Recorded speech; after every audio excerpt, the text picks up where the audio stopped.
Good evening, students. Today we'll study about role of family and community in inclusive education. हम model of inclusive समावेशन का प्रतिमान कर रहे थे बेटा। ये हमारा उसका लास्ट टॉपिक बचा था, उसे आज हम कंप्लीट करेंगे और हमारा जो फर्स्ट यूनिट यहाँ पर कंप्लीट हो जाएगा। ठीक है बेटा, तो शुरू करते हैं। समावेशी शिक्षा में परिवार तथा समुदाय की भूमिका क्या होती है। ठीक है, जैसे कि हम पहले भी पढ़ चुके हैं कि इसमें फैमिली का इन्वॉल्व होना बहुत ज़्यादा ज़रूरी होता है, क्योंकि समाज के साथ साथ फैमिली का सपोर्ट उन बच्चों के साथ बहुत ही ज़्यादा ज़रूरी है कि समुदाय भौगोलिक क्षेत्र में जीवन का संगठित ढंग होता है और जो समावेशी शिक्षा प्रदान करने में परिवार एक महत्वपूर्ण भूमिका निभाता है। ठीक है, और family an important role in providing inclusive education. बालक की जो प्रारंभ की जो शिक्षा होती है उसका उत्तरदायित्व पहले परिवार को ही निभाना होता है। जैसे बच्चे का जन्म होता है तो वो जो फर्स्ट टीचिंग जो होती है वो फैमिली से ही मिलती है। ठीक है बेटा, और ये जो उत्तरदायित्व होता है एजुकेशन का वो फैमिली का ही होता है। और ज्ञान के सचित कोश में वृद्धि होने से और पारिवारिक परिस्थितियों के बदलने से जो विद्यालयों की आवश्यकता पड़ी है और परिवारों ने बालकों को शिक्षा का जो कार्य स्कूलों को सौंप दिया है, तो उसमें जो हैंडीकैप बच्चे हैं उनकी शिक्षा की जिम्मेदारी परिवार की भी बनती है। ठीक है, जहाँ उन्हें वो हर चीज़ प्रोवाइड करवाते हैं, जैसे विकलांग बच्चों के लिए बालकों की देखभाल, भोजन, वस्त्र पहनाना, व्यवहार अनुकरण करना आदि परिवार पर ही निर्भर करता है। और जो फैमिली होती है वो contribute very significance to the development of the social quality of the child. बालक के सामाजिक गुणों के विकास के लिए और परिवार अत्यंत महत्वपूर्ण योगदान देता है और इसी आधार पर परिवार को एक सामाजिक गुणों की पालना कहा जाता है। ठीक है बेटा, रूसो ने कहा था कि Rousseau has described the parents has the best teacher of a child, कि जो माता पिता होते हैं वो बालक एक सर्वोत्तम शिक्षक बताया है रूसो ने। ठीक है, जो माता पिता हैं उन बालक का एक सर्वोत्तम शिक्षक बताया। और pestology has describe the house has the best place of the education and the first child school. उनके अनुसार कि घर को शिक्षा का सर्वोत्तम स्थान और बालक का प्रथम स्कूल बताया है। ठीक है, और भी जैसे कई शिक्षा शास्त्री हुए हैं, उन्होंने बालक को एक आदर्श शिक्षक बताया कि जो फैमिली होती है, परिवार होता है, जो उनके द्वारा शिक्षा बच्चों को दी जाती है वो अधिक प्रभावशाली होती है। और Mahatma Gandhi has also considered the parents has the best for the young children, कि जो महात्मा गांधी जी ने कहा था कि जो छोटे बालकों के लिए माता पिता को सर्वश्रेष्ठ समझा गया है, कि यानी कि बालकों की शिक्षा में परिवार के पश्चात समुदाय एक विशिष्ट योगदान देता है। कि पहले जो एजुकेशन दी जाती है वो फैमिली में ही दी जाती है, उसके बाद जो एजुकेशन दी जाती है वो समुदाय के द्वारा दी जाती है।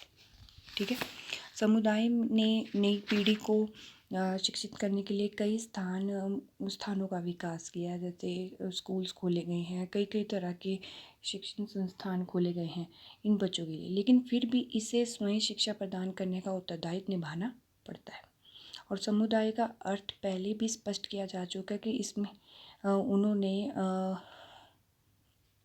जो मनुष्य है एक सामाजिक प्राणी, ठीक है, man is a social animal, और a child learn has the culture from the society imitating respect for the elder, यानी कि बालक अपनी संस्कृति, अपनी सभ्यता और बड़ों का सम्मान, अनुकरण आदि समाज से ही सीखता है। और जो समाज के बिना मनुष्य का अस्तित्व की कल्पना नहीं की जा सकती। विद्यालय की भांति बालक की जो दिनचर्या होती है वो परिवार व समाज में अपना समय व्यतीत करता है। अब देखो ना, जैसे कि हम छोटे बच्चे की दिनचर्या क्या होती है, जो बच्चे स्कूल गोइंग हो जाते हैं, आधे से ज़्यादा टाइम वो स्कूल में स्पेंड करते हैं, फिर आधे से ज़्यादा फैमिली के साथ, यानी कि उनके दो ही समुदाय हो जहाँ से वो अलग अलग तरह की चीज़ों को सीखते हैं। ठीक है, और समाज से ही बालक में सामाजिक, सांस्कृतिक, नैतिक, आध्यात्मिक मूल्यों का विकास होता है। ठीक है। और the communities thought it the various resources create a healthy environment to providing inclusive education in the school। और समुदाय अपनी विभिन्न संसाधनों द्वारा विद्यालयों में समावेशी शिक्षा प्रदान करने हेतु स्वस्थ वातावरण का निर्माण करता है। ठीक है। और समावेशी शिक्षा के कार्यक्रम को सफल बनाने के लिए विद्यालयों को समुदाय से निम्न आवश्यकता रहती है। ठीक है बेटा। इससे क्या होता है कि जब वो बच्चा समाज में आएंगे, जो विकलांग बच्चे हैं, तो उसमें क्या होता है, असक्षम बालकों की पहचान बनती है, उनका समायोजन बनता है, उनको अलग अलग तरह की जो सहायक सेवाएं हैं वो प्रदान की जाती है। ठीक है बेटा। नेक्स्ट हम करेंगे अब इनके समावेशी शिक्षा में परिवार और समुदाय की भूमिका क्या होती है। सबसे पहले हम लेंगे बिल्ड पॉजिटिव एटीट्यूड की, कि सकारात्मक अभिवृत्ति का निर्माण होता है। ठीक है। जब फैमिली और जो सोशल आते ही है, समुदाय के लोग अक्षमता और असक्षम के प्रति एक सकारात्मक अभिवृत्ति का निर्माण करने में एक बहुमूल्य सहायक समर्थन सेवा प्रदान कर सकते हैं। इसमें क्या होता है, बच्चों का जो सेल्फ कॉन्फिडेंस है वो बढ़ता है, और उनके जो अधिगम प्रयास होते हैं प्रतिफलों के लिए उन्हें प्रोत्साहित करने में सहायता प्रदान करता है। ठीक है। Serving for the success of the education system, शिक्षा व्यवस्था की सफलता के लिए सेवा प्रदान करना। अब ज़्यादातर बालकों के जो माता पिता परिजन होते हैं, चिकित्सक हो गए, व्यवसायी हो गए, थेरेपिस्ट हो गए और मनोवैज्ञानिक हो गए, ये सभी मार्गदर्शन प्रदान करते हैं, परामर्श देते हैं कि इनके साथ क्या करना चाहिए, कैसे इनके साथ बिहेव करना चाहिए, कैसे इनके साथ रहना चाहिए, कि कब तक ये ठीक होंगे। और ये विशेष आवश्यकता वाले पालकों के लिए इस क्षेत्र में विशेषज्ञों के होने का कारण शिक्षा व्यवस्था की सफलता के लिए अपनी सेवाएं प्रदान करता है। कि जैसे कि मान लो बेटा, हम बात करें कि लोग जहाँ कई गाँव ऐसे भी हैं जहाँ पे बच्चों को यानी कि वो एजुकेशन प्रोवाइड नहीं करवा सकते, तो फिर ये जब एजुकेशन प्रोवाइड करवाते तो उनको उनके साथ टच होने के बाद ये अपनी उनको और भी हेल्प मिलनी शुरू हो जाती है। ठीक है। उनको और भी क्रियाओं की सेवाएं, सेमिनार मिलते हैं, उनको वस्तुएं प्रदान की जाती हैं, सेवा सुविधा प्रदान की जाती है, और कई विद्यालयों में उनको आमंत्रित किया जाता है। जैसे कि आप लोगों ने देखा होगा कि छोटे छोटे इंस्टीट्यूट बन गए हैं इन बच्चों के लिए, तो वो उन बच्चों को उनकी जो प्रतिभा होती है उनको दिखाने के लिए दूसरों के सामने लाया जाता है। ठीक है।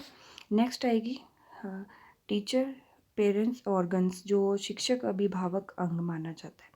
कि माता पिता तो समुदाय के जो लोग हैं वो शिक्षक अभिभावक संघ में भाग लेकर विद्यालय प्रशासन में एक समुदाय केंद्र चलाकर विद्यालय के प्रबंधीकरण द्वारा अपनी उपस्थिति दर्ज कराकर उन्हें काफ़ी योगदान प्रदान करते हैं।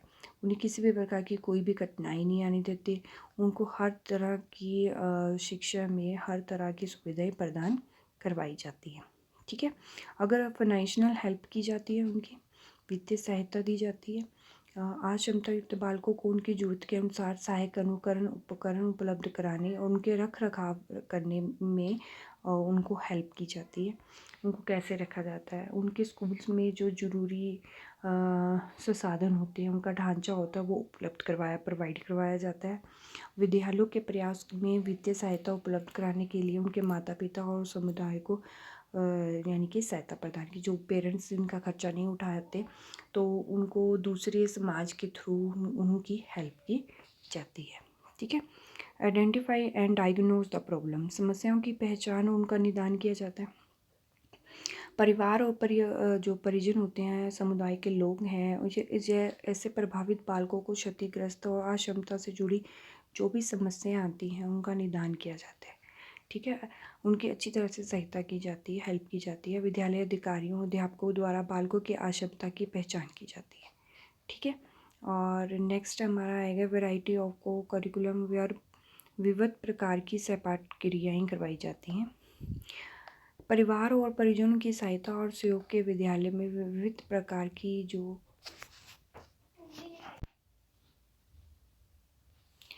ठीक है, और उन्हें हर तरह की जो भी क्रियाओं में भाग लेना होता है। माता पिता ने प्रयोजन यानी कि सभी तरह की उनकी हेल्प की जाती है, चाहे वो उस क्षमता को यानी कि जो माँ बाप होते हैं, परिजन होते हैं, असक्षम बालकों को सहपाठी गतिविधियों को देखने का अवसर प्राप्त होता है और उन्हें देखकर वह प्रसन्नता अनुभव करते हैं कि जो उनके अंदर जब बच्चा स्कूल में आता है ना, तो उनकी जो प्रतिभा होती है ना, वो टीचर उनको निखारते रहते हैं। जब पेरेंट्स उनकी इन प्रतिभाओं को देखते हैं तो वो काफ़ी खुश होते हैं। ठीक है, अपने असक्षम बालकों की सहायता कर सकते हैं और वो दूसरा कोई नहीं है जो जितनी अच्छी तरह से हम उनकी हेल्प कर सकते हैं, यानी कि पेरेंट्स और समुदाय मिलकर। ठीक है, और परिवार की बहुत बड़ी भूमिका रहती है, क्योंकि ऐसे बालकों को सबसे पहले जो एजुकेशन होती है वो फैमिली से ही मिलती है। ठीक है बेटा, ये तो था हमारा यूनिट 1 का की अप्रोचेस में लास्ट टॉपिक रहता था। इसमें हमने मॉडल्स के बारे में, अप्रोचेस के बारे में पढ़ा था पहले तो। ठीक है, अंत अनुशासनात्मक उपागम के बारे में पढ़ा था। फिर उसके पास हमने कल्चर्स मॉडल पढ़े थे और ओरल कम्युनिकेशन मॉडल की बात की थी। तो ये है हमारा समावेशी शिक्षा में परिवार और समुदाय की भूमिका। ठीक है बेटा, थैंक यू।